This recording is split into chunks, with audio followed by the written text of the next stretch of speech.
आदरणीय पालकमंत्री गुलाबदादा, आदरणीय राजू मामा, आदरणीय मीनाताई, आदरणीय मीराताई, आदरणीय किरणदादा, लोकमतची सगळी टीम, समोर बसलेले सगळे पुरस्कार्थी आणि पुरस्कार्थीला प्रोत्साहन द्यायला आलेले सगळे त्यांची परिवार मंडळी, सगळ्यांना नमस्कार. आज आपण म्हटलो खरं तर उशीर झाला आहे म्हणून थोडक्यात पण मी आटपेल, पण उशीर झाला आहे कारण की महिलांचा कार्यक्रम आहे आणि महिलांना तयारी करायला थोडा वेळ तर लागतोच आणि सत्कार तर महिलाच घेणार आहेत, तर आजची तयारी तर बनतेच कारण की फोटो महत्त्वाचे आहेत.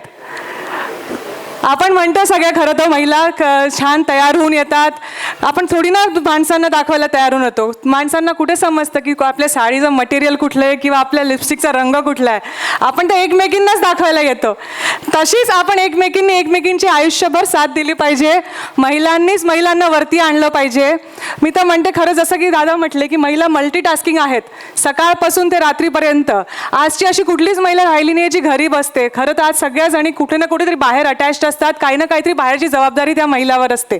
तर तेव्हा अशा सगळ्यामध्ये सकाळपासून ते रात्रपर्यंत सगळा डब्बा करून कामाला जाऊन परत आल्यावरती आपल्याला चेहरा एकदम हसरा ठेवायला लागतो, कारण की जर चेहरा आपला पडलेला असला रात्री घरी आल्यावरती तर नवरा म्हणतो कुठे डोकं दुखवते घरी आल्यावरती, म्हणून तेही महत्त्वाचं असतं. ह्या सगळ्यामध्ये एक डॉक्टर म्हणून सगळ्यात पहिलं मी तुम्हाला हेच सांगू इच्छिते की आपल्या आरोग्याकडे लक्ष द्या. आणि आरोग्य म्हणजे मी फक्त फिजिकल हेल्थ नाही तर मी मेंटल हेल्थची पण गोष्ट त्याच्यासोबतच बोलते, कारण की हे विषय शक्यतो कोणी बोलत नाही. आपण मेंटल हेल्थवरती, आपल्या मानसिक आरोग्यावरती पुरेपूर लक्ष द्या. जे तुमच्या मनात असतील, ज्या तुमच्या सगळ्या दुविधा असतील, ज्या पण तुमच्या मनात प्रश्न असतील त्या सगळ्या मोकळेपणे आपल्या एकमेकींशी मांडा. घुसपूस करतोच आपण, एकमेकींबद्दल आपण बोलतोच, पण असे आपल्या मनातले पण विषय मांडा, म्हणजे ते जे आहे ते आतल्यात साठवून नको राहायला पाहिजे आणि कुठेतरी आपल्याला ते आउटलेट मिळालं पाहिजे. आपण खरं तर म्हणतो हा पुरस्कार असतो आपल्याला, ह्या एक महिन्यामध्ये बरेच आपण पुरस्काराचे कार्यक्रम बघतो महिला दिनाच्या निमित्ताने. मी सगळ्यांना हे सांगत असते की सन्मान नक्कीच द्या, पण पूर्ण 365 दिवस पूर्ण वर्षभर महिलाला प्रत्येक पुरुषांनी मान दिला पाहिजे. हे खूप महत्त्वाचं आहे, कारण की सन्मानाने फक्त तिथे विषय संपत नाही, सन्मान फक्त महिला दिनापुरता संपत नाही. जो मान रोज उठता बसता म्हणा किंवा बाहेर पडल्यावर आपल्या कामाच्या ठिकाणी म्हणा, हा त्या महिलेलाच प्रत्येक पुरुषाकडनं आणि आपल्या ॲडजस्टंट महिलाकडनं पण मिळालेलाच पाहिजे. दोन गोष्टी असतात जिथे महिला खरं तर ज्या खूप अत्यंत गरजेच्या असतात. एक तर त्या महिलाचा स्वतःवरचा आत्मविश्वास आणि त्यांच्या घरच्यांचा आणि त्यांच्या आजूबाजूच्या सगळ्या काम करणाऱ्यांचा त्यांच्यावरती विश्वास. तर सगळ्यात पहिले तर आपण सगळ्या महिलांना एकदा परत टाळ्या वाजवते, कारण की तुम्ही आपला स्वतःवरती काहीतरी आत्मविश्वास ठेवला आहे म्हणून तुम्ही आज इथे पुरस्कार्थी बनले आहात. आणि तुमच्या परिवारासाठी पण आपण एकदा जोरात टाळ्या वाजवूया, कारण की त्यांनी तुमच्यावर विश्वास टाकला आहे म्हणून आज ते शक्य झालं आहे.